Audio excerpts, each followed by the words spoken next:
Hi hello sweeties, welcome to my story world. Chaitu, ఈరోజు నాకు ఏదో సర్ప్రైజ్ ఉందన్నావు, నన్ను ఎక్కడికో తీసుకువెళ్తాను అన్నావు, అది కూడా ఇక్కడి నుండే అని పల్లవి అడిగింది. ఇలాంటివి చాలా బాగా గుర్తుంటాయి. ముందు కాఫీ తాగు, తాగాక ఫ్రెష్ అప్ అవ్, బయలుదేరుదాం.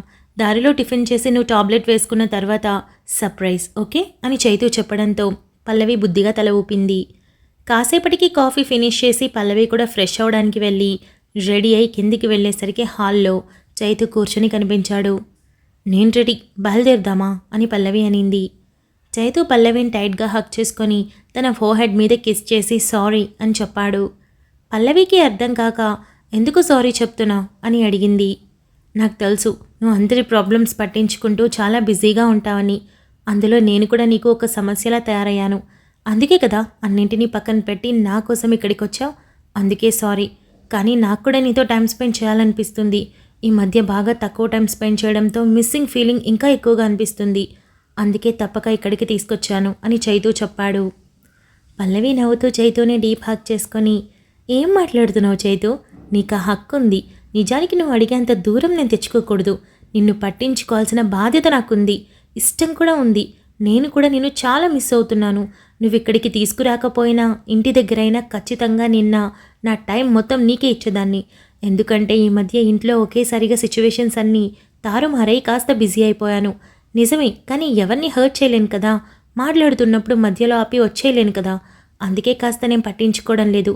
నిజానికి నువ్వు నన్ను చాలా బాగా అర్థం చేసుకుంటున్నావు. ఇంకొకరైతే కాస్త చిరాకు చూపించేవాళ్ళేమో బహుశా, కానీ నువ్వు నా మీద అలా ఎప్పుడూ చేయలేదు. అలాంటిది నేను తప్పుగా అనుకుంటానా? అది జరగదు. ఇంకేముంది, ఈ కోర్టు సమస్య తీరిపోయి అటు దీపు రోషన్ పెళ్ళైపోతే మనం ఫ్రీ బర్డ్స్, హ్యాపీగా మన లైఫ్ని ఎంజాయ్ చేయొచ్చు అని పల్లవి నవ్వుతూ అనింది. చైతు నవ్వి, ఈ మంత్ ఎండ్కి మొత్తం సెట్ అయిపోతాయి, ఐ ప్రామిస్ యూ అని చైతు చెప్పాడు. నాకే ప్రామిస్ అక్కర్లేదు, నాకు నీ మీద ట్రస్ట్ ఉంది, అదొక్కటి చాలు, పద బయలుదేరుదాం అని పల్లవి నవ్వుతూ అనడంతో చైతు తల ఊపి పల్లవితో కలిసి ఆ ఫామ్ హౌస్ నుండి బయలుదేరారు. అక్కడి నుండి వెళ్తూ ఉండగా పల్లవి ఒక చిన్న టిఫిన్ షాప్ చూపించి, ఇక్కడ టిఫిన్ చేద్దాం, ఇలాంటి షాప్స్లో ఎక్కువ టేస్ట్ ఉంటుంది అని అనటంతో నాకే ప్రాబ్లం లేదు అని చైతు కార్ దిగాడు. పల్లవి కూడా కార్ దిగి ఆ టిఫిన్ షాప్లోకి వెళ్ళింది. ఇద్దరు స్టూల్స్ వేయడంతో కూర్చొని షాప్లో ఉన్న అతను టిఫిన్ తెచ్చివ్వగా ఇద్దరు టిఫిన్ చేసి అక్కడి నుండి బయలుదేరారు. దారిలో వెళ్తూ ముందు టాబ్లెట్స్ వేసుకో, టిఫిన్ చేసి 10 నిమిషాలు దాటింది అని చైతు గుర్తు చేయడంతో పల్లవి టాబ్లెట్స్ వేసుకుంది. చైతు ఇంటి దగ్గర నుండి బయలుదేరాం, టిఫిన్ చేసాం, టాబ్లెట్స్ కూడా వేసుకున్నాం, మరి నా సర్ప్రైజ్ అని అడిగింది. అక్కడికే వెళ్తున్నాం అని చైతు అన్నాడు. కరెక్ట్గా 20 నిమిషాల్లో చైతు ఒక ఇంటి ముందు కార్ గేట్లో నుండి లోపలికి పోనివ్వడంతో పల్లవి షాక్ అయి చైతు వైపు చూసి, ఇక్కడికి ఎందుకు తీసుకొచ్చావు అని అడిగింది. చైతు పల్లవి చేతిని పట్టుకొని కార్ ఆపి, నేను చెప్తున్నాను కదా అని అన్నాడు. వద్దు చైతు, మనం వెళ్ళిపోదాం అని పల్లవి అనింది. అరే పద, నువ్వు నా మాట వినవా అని చైతు అనటంతో పల్లవి తదేకంగా చైతు వైపు చూసి, నాకిప్పుడు దాని మొహం చూడాలని లేదు అని చెప్పింది. చైతు నవ్వి, పర్లేదు ఆఖరిసారి అని పల్లవి చేయి పట్టుకొని ఇంట్లోకి తీసుకుని వెళ్ళాడు. చైతు పల్లవి ఇంట్లో అడుగు పెట్టగానే హాల్లోని కూర్చుని ఉన్న హరిణి అమ్మా నాన్న లేచి నిలబడ్డారు. పల్లవికి వాళ్ళిద్దరినీ చూడగానే చాలా బాధగా అనిపించింది. ఒకప్పుడు ఎంతో ప్రేమగా చూసేవాళ్ళు. ఇంటికి వెళ్ళగానే చాలా చెరువుగా ఇద్దరి పక్కన కూర్చొని మాట్లాడేంత చనువిచ్చారు. కానీ కేవలం హరిణి కారణంగా వీళ్లతో కూడా బంధం దూరం అవడం చెప్పలేని బాధని కలిగించింది. హరిణి వల్ల నాన్న పల్లవి వైపు చూస్తూ కేవలం కళ్ళతోనే దగ్గరికి రమ్మని పిలిచాడు.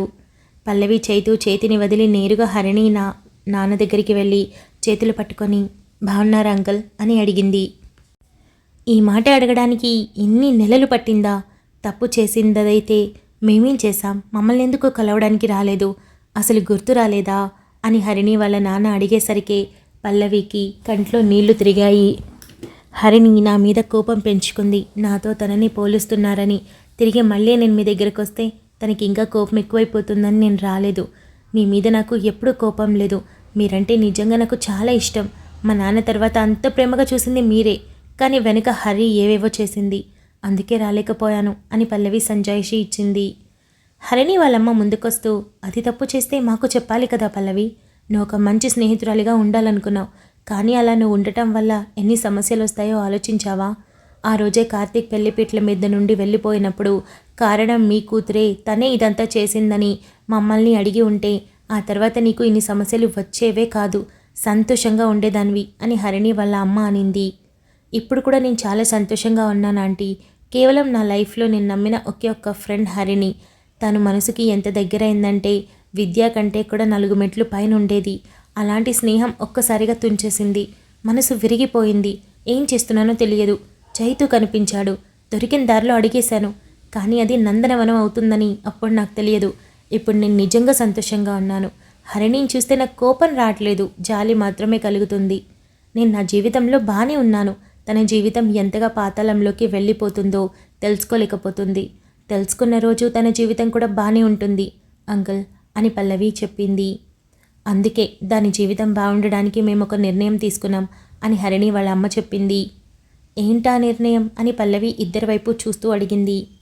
చైతు 1 వారం క్రితం మమ్మల్ని కలిశాడు. మొదటి నుండి జరిగింది మొత్తం చెప్పాడు. మొదట నమ్మబుద్ధి కాలేదు. కానీ తర్వాత దాని ప్రవర్తన, నువ్వు తిరిగి ఈ ఇంటి వైపు చూడకపోవడం అన్నీ గుర్తు చేసుకున్న తర్వాత మాకు మొత్తం అర్థమైంది చైతు. మొత్తం చెప్పి వెళ్ళాక కార్తీక్కి కాల్ చేశాను, మాట్లాడాను. అప్పుడే అసలు నిజం తెలిసింది. అందుకే నిజాన్ని బయటపెట్టిన చైతుని సలహా అడిగాను. ఎందుకంటే నువ్వు తన భార్యవి. తను తీసుకునే నిర్ణయం ఏదైనా నీ వైపు నుండే ఆలోచించి తీసుకుంటాడని.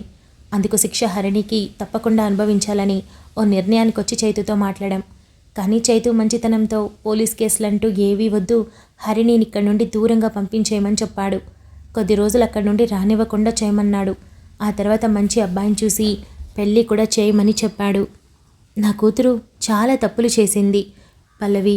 కానీ వాటిని క్షమించి తనని దారిలో పెట్టమని చెప్పేంత గొప్ప గుణం బహుశా మాకైతే ఉండదేమో. కానీ అది చైతులో ఉంది. అందుకే హరిణిని ఈరోజు రాత్రికి ఫ్లైట్ ఎక్కించబోతున్నాం. ఎక్కడికి అని అడగొద్దు. నీ వైపు మాత్రం రాకుండా చూసుకునే బాధ్యత మాది అని హరిణి నాన్న చెప్పాడు. అంటే ఇప్పుడు హరిణి ఇంట్లోనే ఉందా అని పల్లవి అడిగింది. ఉంది. మేమే రూమ్లో పెట్టి లాక్ చేశాం. చెప్పింది వినకపోతే చస్తామని బెదిరించావు. ఆ ఆస్తి మొత్తం అనాథ పిల్లలకి రాసిస్తామని సీరియస్గా చెప్పాం. చచ్చినట్టు వెళ్ళడానికి ఒప్పుకుంది. అయినా కూతురు మాతో ఉండకుండా తలకి పొగరెక్కించుకొని ఇదే ఊర్లో వేరుగా ఉంటుంటే సైలెంట్గా ఉండడం మా తప్పే పల్లవి. నువ్వు ఇన్ని రోజులు ఇంటికి రాకపోయినా ఎందుకు రావట్లేదో తెలుసుకోకపోవడం కూడా మా తప్పునే. కార్తీక్ పెళ్లిల నుండి వెళ్ళిపోతే హరిణినే కారణమని అందరూ అంటున్నా కూతురు మీద అతి నమ్మకంతో కనీసం ఏం జరిగిందని తెలుసుకోకపోవడం మా తప్పు. ఇన్ని తప్పులు చేసిన మేము ఆఖరిగా నీ విషయంలో ఛాన్స్ తీసుకోలేకపోయాం.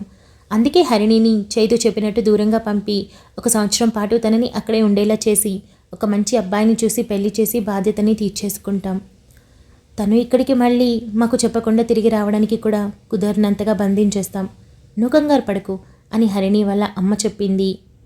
పల్లవి హరిణి వాళ్ళ అమ్మని హక్ చేసుకొని, నాకెప్పుడు హరిణి మీద కోపం లేదు, రాదు కూడా. ఇప్పటికీ నాకు తను నాతో సంతోషంగా ఉన్న రోజులే గుర్తొస్తాయి. తను నా కోసం ఏమేం చేసిందో నాకు అన్నీ తెలుసు. వాటిని కోపంగా చేసినా నా కోసమే చేసింది కదా. ఆ రోజు నా సంతోషానికి తను కారణమైంది. ఆ రోజులు నేను ఎప్పటికీ మర్చిపోను. కానీ ఇప్పుడు తనని ఫేస్ చేసేంత ధైర్యం నాకు లేదు. తన దగ్గరికి వెళ్ళి 2 మాటలు మాట్లాడేంత చనువు లేదు. కాలం బహుశా హరిణిని నా ముందు నటించిన హరిణిలా మంచిగా మార్చేస్తే ఆ రోజు నేను తన ముందు నిలబడతాను. ఇలా ప్రేమగా హత్తుకొని మాట్లాడతాను. అప్పటి వరకు నేను తన మొహం చూడను. తను నమ్మక ద్రోహం చేసింది. అన్నింటికన్నా ఎక్కువ బాధని మిగిల్చేది అదే అని పల్లవి చెప్పి దూరం జరిగింది. అది మారే రకం కాదు. అందుకే అన్ని కాల్స్ క్యాన్సిల్ చేశాం. డబ్బులు దాని చేతిలో ఉండకుండా ఉండేలా చేశాం. కాబట్టి చచ్చినట్టు నేను చెప్పినట్టు వినక తప్పదు. నువ్వు మాత్రం సంతోషంగా ఉండు అని హరిణి వాళ్ళ నాన్న ప్రేమగా పల్లవి తల మీద చేయి వేసి చెప్పాడు. వెళ్ళొస్తాను అంకుల్, ఈసారి తప్పకుండా వస్తాను, అప్పట్లా కాదు అని పల్లవి ఇద్దరి వైపు చూసి చెప్పి తిరిగి చైతు దగ్గరికి వెళ్ళిపోదాం చైతు అని అడిగింది. చైతు హరిణి వాళ్ళ అమ్మా నాన్న వైపు చూసి చిన్న నవ్వుతో పల్లవిని తీసుకొని బయటకు వచ్చేశాడు. పల్లవి సైలెంట్గా కారులోకి వచ్చింది. చైతు కార్ స్టార్ట్ చేసి ఇంటికి పోనిస్తూ ఉండగా చైతు కార్ ఆపు అని పల్లవి అడిగింది. ట్రాఫిక్ లేని చోట కార్ని సైడ్కి ఆపి ఏమైంది అని చైతు అడిగాడు. పల్లవి చైతు భుజం మీద తలవాల్చి తన చేయి చుట్టూ 2 చేతులు వేసి టైట్గా పట్టుకొని, thank you so much. Harini ఎంత మంచిదో ఆ తర్వాత ఎంత కర్కశంగా మారిందో నాకు తెలుసు. వసు అంత దూరం రావడానికి కారణం కూడా హరిణినే. తనని చూస్తే కోపం కంటే బాధ ఎక్కువగా ఉంటుంది. ఒక మనిషిని అన్ని సంవత్సరాలు నమ్మించి ఎలా మోసం చేయగలరు? కనీసం అన్నేళ్లలో తను పెంచుకున్న కోపానికి అసలు అర్థమే లేదు. మనతో ఉన్న మనిషి చాలా మంచిదని ఎందుకు అర్థం కాదు? హరిణికి నేనెందుకు అర్థం కాలేదు అని పల్లవి అడిగింది. పల్లవి కొందరంతే. అదే మనతో ఒక మంచి అమ్మాయి ఫ్రెండ్షిప్ చేస్తుంది, మనం కూడా తనలానే ఉండాలి, తనని అందరూ పొగుడుతున్నారు, మనమెందుకు ఛాలెంజింగ్గా తీసుకొని మంచి పేరు తెచ్చుకోకూడదు అని ఆలోచించరు. నాకంటే ఎక్కువ పేరు దానికి ఎందుకు వస్తుంది, రాకుండా చేద్దామని వాళ్ళ జీవితం మీద గ్రిప్ని తగ్గించుకొని ఎదుటి వాళ్ళ మీద పడి ఆలోచించడానికి టైం వెచ్చిస్తారు. హరిణి కూడా అదే చేసింది. అందరూ నిన్ను మెచ్చుకుంటుంటే తనని కూడా మెచ్చుకునే స్థాయికి ఎదగాలని అనుకోలేదు. నిన్ను డౌన్ చేయాలని చూసింది. కానీ దేవుడు అనేవాడు ఉంటాడు. పల్లవి మనల్ని ఎవరైనా పాతాళంలోకి తొక్కేయాలని చూస్తున్నారంటే వాళ్ళు అంతకంటే కిందకి వెళ్ళిపోతున్నారని తెలుసుకునేసరికి చాలా ఆలస్యం అయిపోతుంది. నిజానికి హరిణి నీతో రియల్ ఫ్రెండ్షిప్ చేసి ఉంటే ఈ పాటికి తన లైఫ్ కూడా సెట్ అయి చాలా హ్యాపీగా ఉండేది. కానీ అలా చేయలేదు. అందుకే ఇప్పుడు అమ్మా నాన్నకి దూరంగా వెళ్ళి కష్టపడితేనే ఫలితం వచ్చి అక్కడే తన కడుపు నిండుతుంది. లేదంటే ఆకలితో పడుకోవాలి అంత దుస్థితి తెచ్చుకుంది. అది కేవలం తన బిహేవియర్ వల్లే. ఏదో ఒక రోజు మారుతుంది. కార్తీక్ మారాడు, అలానే హరిణి కూడా అని అన్నాడు. పల్లవి అలానే కూర్చొని ఉండటంతో ఇప్పుడేంటి నీకు మనశ్శాంతి వచ్చిందా లేదా, అందుకోసమే ఇదంతా చేశాను. అయినా ఆ హరిణి మొహం చూడ్డం నాకు ఇష్టం లేదు. తప్పక ఇంటికి వెళ్ళాను, వాళ్ళతో మాట్లాడాను అని చైతు అన్నాడు. పల్లవి చైతు వైపు చూసి థ్యాంక్ యూ. అయినా నేనెందుకు థ్యాంక్స్ చెప్పాలి, ఇదంతా నేను హ్యాపీగా ఉండడం కోసం చేయలేదు, నువ్వు హ్యాపీగా ఉండడం కోసమే చేసావులే అని పల్లవి అనింది. ఓరిని ఇంత కష్టపడిందే నీకోసమైతే నా కోసం అంటావా అని చైతు అడిగాడు. అవును, నా సంతోషంలోనే నీ సంతోషం ఉంది కాబట్టి కష్టపడ్డావు, లేదంటే పట్టించుకుంటావా అని పల్లవి నవ్వడంతో చైతు కూడా నవ్వుతూ మొత్తానికి ఇది నా కోసమే చేశానంటావు, సరే సరే ఒప్పుకుంటానులే అని చైతు స్టార్ట్ చేశాడు. ఆ తర్వాత 3 రోజులు చాలా సరదాగా సంతోషంగా గడిచిపోయాయి. ఎంగేజ్మెంట్ దగ్గరకు వస్తూ ఉండడంతో పనులు మొదలు పెట్టేశారు. జ్ఞాన్ని బయటికి పంపించకుండా ఇంట్లోనే ఒక వారం పాటు జాగ్రత్తగా కాపాడుకోవాలని చైతు చెప్పడంతో పల్లవి జ్ఞాన్ని క్షణం కూడా వదలకుండా హ్యాపీగా ఇంట్లోనే టైం స్పెండ్ చేస్తూ మరోపక్క వసు టాబ్లెట్స్ వేసుకోవడం గురించి, హాస్పిటల్కి వెళ్ళడం గురించి కేర్ తీసుకుంటూ ఉంది. ఎంగేజ్మెంట్కి పనులు జరుగుతూ ఉండగా రోజులు కూడా వాటంతటవే జరిగిపోతూ ఉన్నాయి. కేవలం నిశ్చితార్థానికి తెలిసిన దగ్గర వాళ్లకు మాత్రమే చెప్పాలనుకోవడంతో పల్లవి కార్తీక్కి కాల్ చేసింది. కార్తీక్ డ్రైవింగ్లో ఉండి కాల్ లిఫ్ట్ చేసి హాయ్ పల్లవి, ఎలా ఉన్నావు? పర్లేదు, అప్పుడప్పుడు గుర్తొస్తున్నానన్నమాట అని అన్నాడు. పల్లవి నవ్వుతూ నేను చాలా బాగున్నాను, కానీ ముందే చెప్పే విషయం విను, అర్జెంటుగా బయలుదేరి ఇంటికి వచ్చేయాలి, నీకు 3 రోజులు టైం ఇస్తున్నా అని పల్లవి చెప్పింది. అదేంటి అంత అర్జెంటుగా, కొంపదీసి పిల్లనేమైనా చూసావా, వచ్చి తాళి కట్టాలా అని కార్తీక్ నవ్వుతూ అడిగాడు. అరే బాబా, నాకు కాస్త టైం కావాలి, నీ గురించి నాకు బాగా తెలుసు కదా, సరిపోయే అమ్మాయిని చూడాలంటే కొంచెం టైం ఇవ్వాలి కదా. ముందైతే రోషన్ దీపు ఎంగేజ్మెంట్స్ ఉన్నాయి, దానికోసమే రమ్మంటున్నా, కేవలం దగ్గర వాళ్లతో ఇంట్లోనే చేస్తున్నాం, అందుకే నీకు కాల్ చేశాను అని పల్లవి చెప్పింది. రావాలా, పెళ్ళికొస్తే సరిపోతుంది కదా అని కార్తీక్ అన్నాడు. పల్లవి మూతి ముడిచి చైతు పక్కన కూర్చొని స్పీకర్ ఆన్ చేసి ఎంగేజ్మెంట్కి దగ్గర వాళ్ళని పిలుస్తున్నామంటే నీకు ఇంపార్టెన్స్ ఇస్తున్నాననే కదా అర్థం, వచ్చిపోరాదు, పెళ్ళికి ఇంకా 1 మంత్ టైం ఉంది, అప్పుడు కావాలంటే వచ్చి ఒక వారం ఉండొచ్చు, ఇప్పుడు వచ్చి ఒక రోజు ఉండి వెళ్ళిపో, నిన్నేమి 10 రోజులు లీవ్ తీసుకోమని చెప్పలేదు కదా అని పల్లవి అనింది. కార్తీక్ ఆలోచిస్తూ ఉండడంతో చెప్పు చైతు అని పల్లవి అనటంతో ఓహో, పక్కన చైతు కూడా ఉన్నాడా అని కార్తీక్ అడిగాడు. ఉన్నాడు అని పల్లవి అనేంతలో కార్తీక్, ఈ పల్లవి ఎంత మొండిదంటే ఎంత నాతో చెప్పించినా తిరిగి తన మాటే నెగ్గాలి అని అనుకుంటుంది, నా మాట విని వచ్చి మళ్ళీ వెళ్ళు అని చైతు అన్నాడు.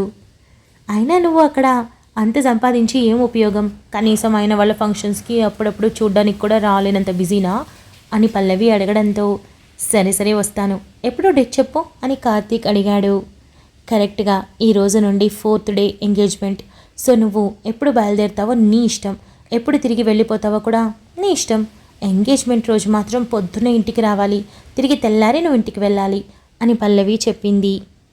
సరే ఖచ్చితంగా వస్తాను, ఒకరోజు మీ ఇంట్లో ఒకరోజు మా ఇంట్లో టైం స్పెండ్ చేసి వెళ్ళిపోతాను, ఎలాగో నెక్స్ట్ మంత్ పెళ్ళన్నావు కదా, అప్పుడు కాస్త ఎక్కువ రోజులు ఉండడానికి ట్రై చేస్తాను అని కార్తీక్ అన్నాడు. సరే మరి జాగ్రత్త అని పల్లవి అనడంతో ముందు నువ్వు జాగ్రత్త, కడుపులో బేబీ ఉంది, బాగా తిని డ్రమ్ములా అవ్వు అని కార్తీక్ నవ్వుతూ కాల్ కట్ చేశాడు. చైతు, కోర్టు హెయిరింగ్కి ఇంకా 5 రోజులుంది, ఎంగేజ్మెంట్ పక్క రోజే అని పల్లవి గుర్తు చేసింది. Thank you so much for listening guys. Update నచ్చినట్టయితే లైక్ చేయండి, షేర్ చేయండి, కమెంట్ చేయండి, అలానే సబ్స్క్రైబ్ చేసుకోండి.